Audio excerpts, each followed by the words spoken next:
Hello dear, welcome to KSL campus. तो चलिए start करते हैं लेक्चर को। इसमें हमें पढ़ना है equilibrium condition for partially submerged body.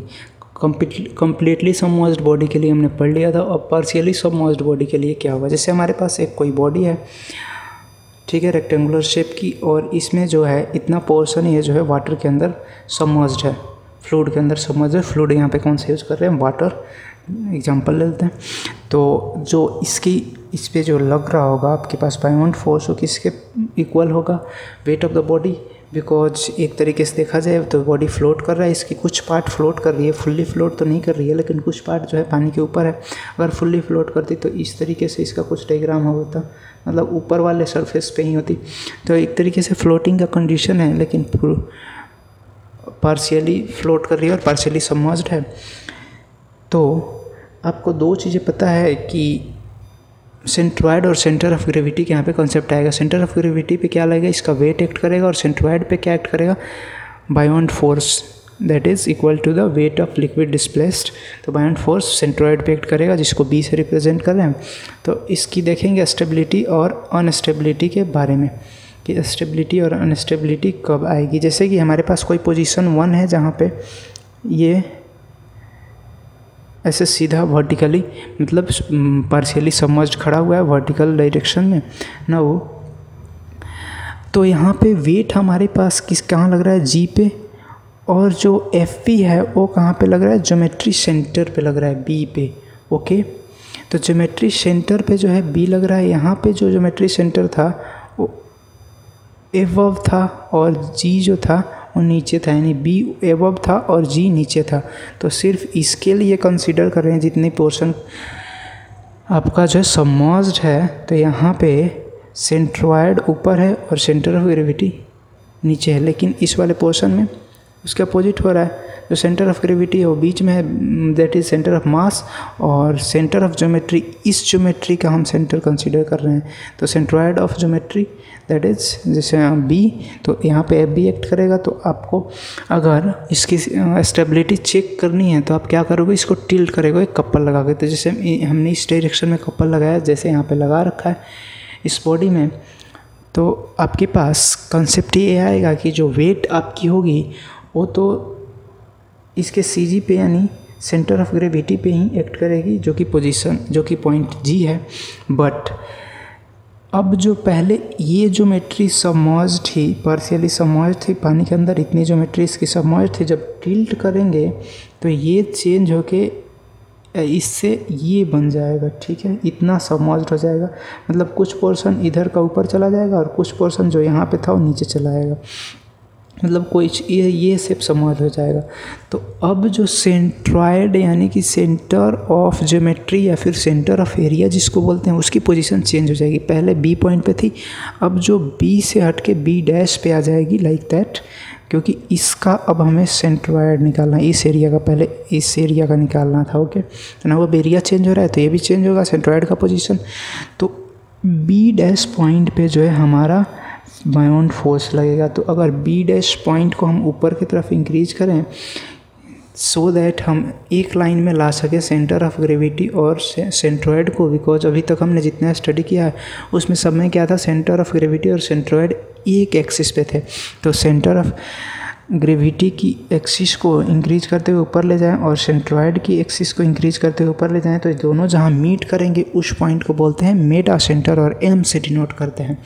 तो फाइनली अगर हम देखें तो हमारे पास जो एफ बी यानी कि बायोंड फोर्स लग रहा है, उसकी एप्लीकेशन पॉइंट क्या होगी, मेटा सेंटर हो गई, ठीक है। तो F B partially submerged body के लिए एक वर्चुअल, मतलब कि हमने वो एज्यूम किया इमेजिनरी पॉइंट जो कि मेटा सेंटर कहलाता है, वहाँ पे एक्ट करेगी, ठीक है।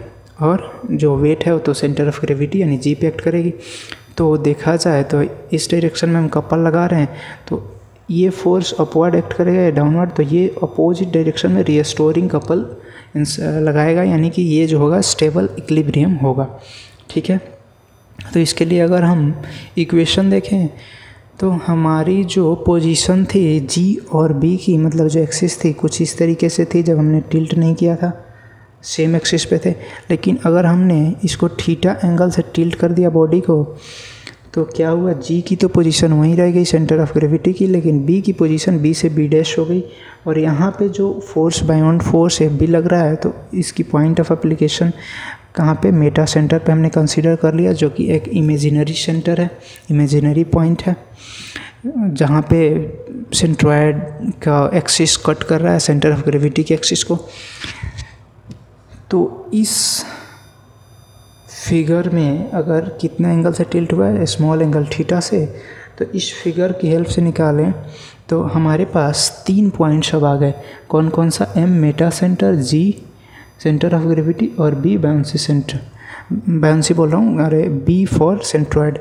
तो सेंटर ऑफ ग्रेविटी और मेटा सेंटर के बीच की डिस्टेंस को अगर हम जी एम बोलें, नौ सेंट्रॉयड और मेटा सेंटर के डिस्टेंस के बीच को हम बी एम बोलें, जिसको कि मेटा सेंट्रिक रेडियस भी बोलेंगे।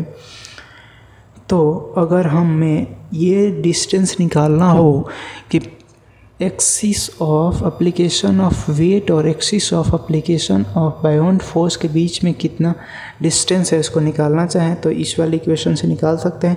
इसका डिस्टेंस कितना है, जी और एम के बीच का गैप, जी एम हमने कंसीडर कर रखा है, कितना एंगल से टिल्ट है, थीटा।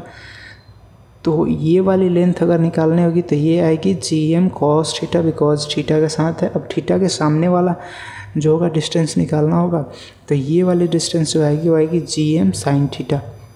अब आपके पास पता है कपल क्या होता है, अगर रिस्टोरिंग हम कुछ कपल अप्लाई करेंगे तो रिस्टोरिंग कपल बदले में अप्लाई करेगा तो कितनी रिस्टोरिंग कपल अप्लाई करेगा, जितना वेट और जितनी डिस्टेंस है, फोर्स जहाँ पे लग रहा है, तो distance G M sine theta, that is distance between G और बी डैश एक्सिस, या फिर एक्सिस ऑफ वेट और एक्सिस ऑफ बायोंड फोर्स।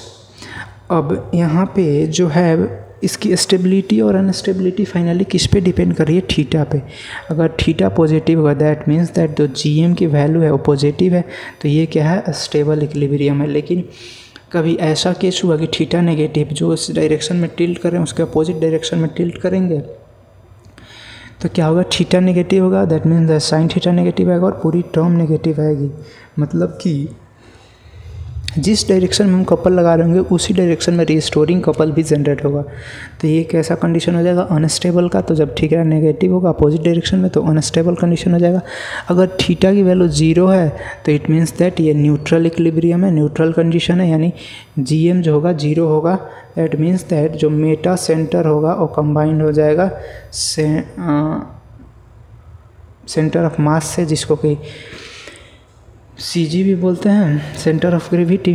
तो कब इस केस में, ये वाला केस कब आएगा, न्यूट्रल वाला। तो यहाँ पे देखें, अगर हमारी जो ज्योमेट्री है कुछ सर्कुलर है और इसकी कुछ पार्ट जो है वाटर के अंदर सबमर्ज्ड है, तो इसको आप कितना भी टिल्ट कर लो तो आपको तो पता है यूनिफॉर्म मास है, तो जी की तो कहीं भी चेंज नहीं होने वाली। किसी भी ज्योमेट्री के लिए सेंटर सी जी की वैल्यू चेंज नहीं होने वाली सेंटर ऑफ मास की।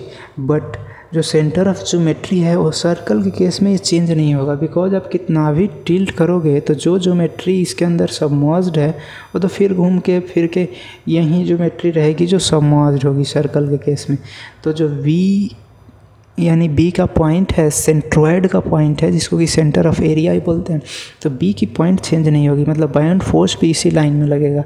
That means that Meta centre अब कहाँ पे आ जाएगा, मेटा सेंटर जी पे कंसाइड हो जाएगा। कैसे, मेटा सेंटर बोल किसको रहे थे, यानी सी जी वाली लाइन जहाँ पे वेट लग रही थी और बी वाली लाइन जहाँ कट कर रही थी, यहाँ पे बी सेंट्रॉयड वाली एक्सिस और सी जी वाली एक्सिस एक दूसरे को कहाँ पे कट कर रही है, सी जी पे। तो मेटा सेंटर अब कहाँ पे आ जाएगा, सी जी पे, यानी सेंटर ऑफ मास पे।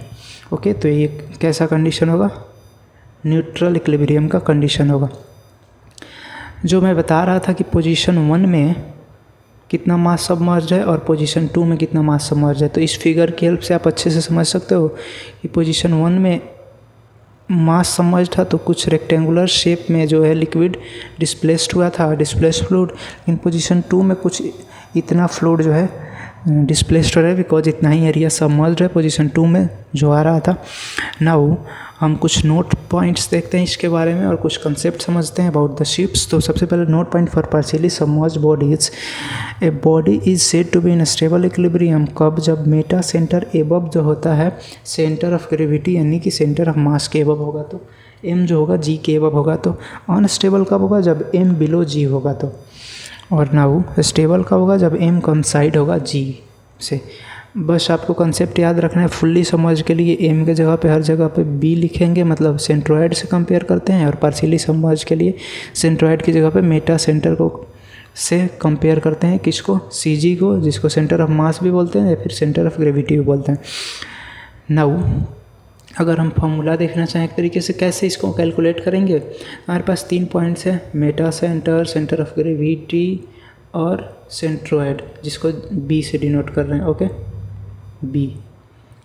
तो 3 केस हैं। फॉर स्टेबल इक्विलिब्रियम क्या होता है, मेटा सेंटर जो होता है सेंटर ऑफ ग्रेविटी के ऊपर होता है और सबसे नीचे जो होता है सेंट्रोइड। और अनस्टेबल इक्विलिब्रियम केस में क्या होगा, Meta centre centre of gravity के नीचे हो जाएगा और जो सेंट्रोइड होगा सबसे नीचे होगा। नाउ न्यूट्रल इक्विलिब्रियम केस में क्या होगा, जो मेटा सेंटर होगा वो सेंटर ऑफ ग्रेविटी से कंसाइड कर जाएगा और सेंट्रोइड नीचे होगा। तो ये न्यूट्रल इक्विलिब्रियम का केस होगा। तो स्टेबल, अनस्टेबल और न्यूट्रल इक्विलिब्रियम तीनों का केस आपने समझ लिया।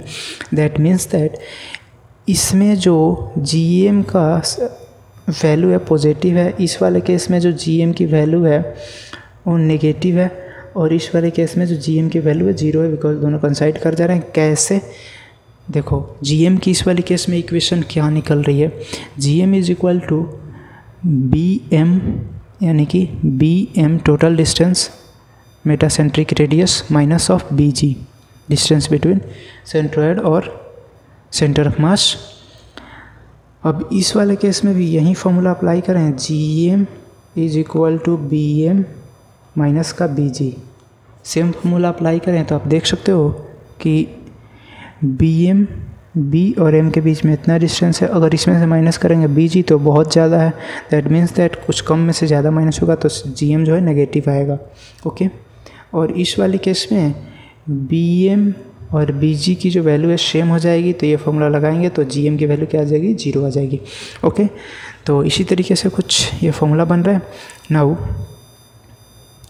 जो एफ बी डी अगर कंसीडर करें हम कि एफ बी डी किसको बोलें, वॉल्यूम ऑफ फ्लूइड डिस्प्लेस्ड, और आई बोले moment of inertia of water line area about tilting axis, जिस एक्सिस के अबाउट टिल्ट हो रहा है बॉडी या फिर हम कर रहे हैं तो वो उसको मोमेंट ऑफ इनर्शिया बोलें, और वी एफ टी को बोले वॉल्यूम ऑफ फ्लूइड डिस्प्लेस्ड। तो हमारे पास बी एम की जो वैल्यू आती है, बी एम कौन सी, आप एक बार से फिर से देख लो, मतलब metacentric radius, distance between centroid और मेटा सेंटर। तो बी एम की जो वैल्यू आएगी मेटासेंट्रिक रेडियस की वो आएगी आई अपॉन में V F D.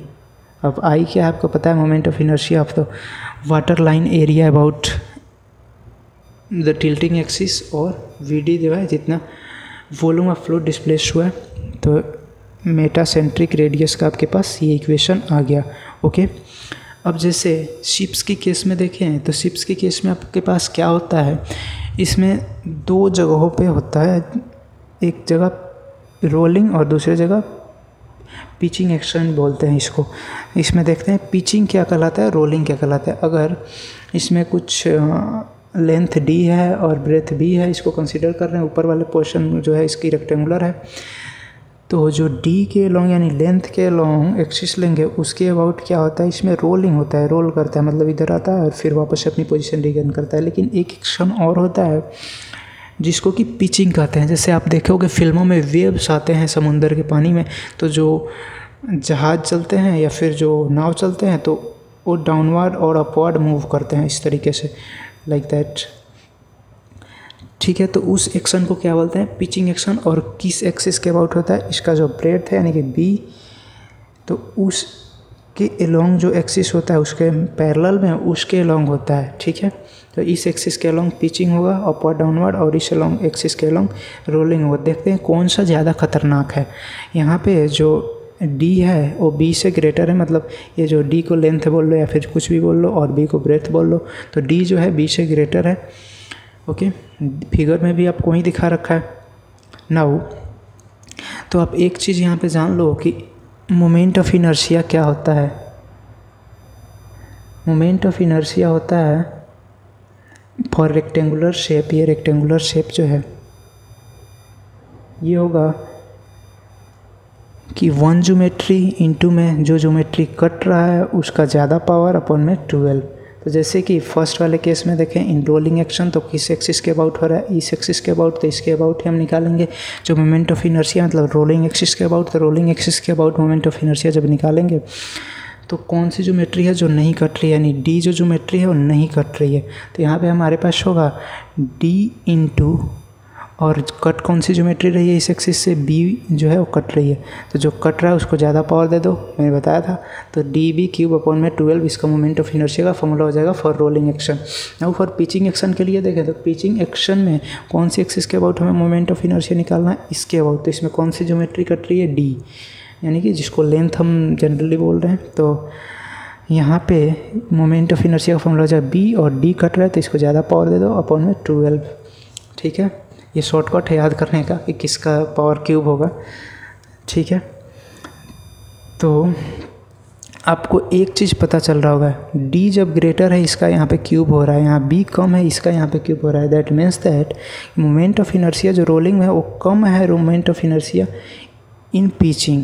That means that जब बी एम निकालेंगे तो बी एम की वैल्यू आपके पास पता है क्या होता है, ऊपर से आपने फॉर्मूला देख रखा है कितना होता है, आई अपॉन में वी एफ डी होता है, जैसा कि आपने यहाँ पे देखा था। ओके, आई अपॉन में वी एफ डी। तो यहाँ पे बी एम की जो वैल्यू होगी फॉर रोलिंग है लेस होगी for pitching. That means that जो जी एम फाइनली आएगी, बी एम वाले फॉर्मूला से निकल के G M is equal to कितना होता है, बी एम माइनस का बी जी। तो दैट मीन्स दैट जो जी एम की वैल्यू आएगी यानी distance of centre of gravity to the meta centre, तो ये रोलिंग वाले केस में कम आएगी in comparison to pitching. That means that pitching ज़्यादा सीवियर है, मतलब पिचिंग ज़्यादा खतरनाक है in case of ships in comparison to rolling. ठीक है, पिचिंग में ज़्यादा खतरा होता है। ओके, नाउ नोट पॉइंट देख देते हैं। Meta centre may lies inside and outside the body but C G and the centre of buoyancy always lies inside the body. तो ये चीज़ तो आपको पता है, जो बॉडी है तो इसके इनसाइड में ही जो होगा कहीं ना कहीं बी और जी की वैल्यू आएगी। जो मेटा सेंटर होगा वो कहीं आ सकता है, आउटसाइड या फिर इनसाइड कहीं भी आ सकता है। तो इस चीज़ का आप ख्याल रखना, ये कहीं एमसीक्यूज़ में है तो आप सॉल्व कर देना। ओके, तो इस लेक्चर में इतना ही। Now thank you for the lecture.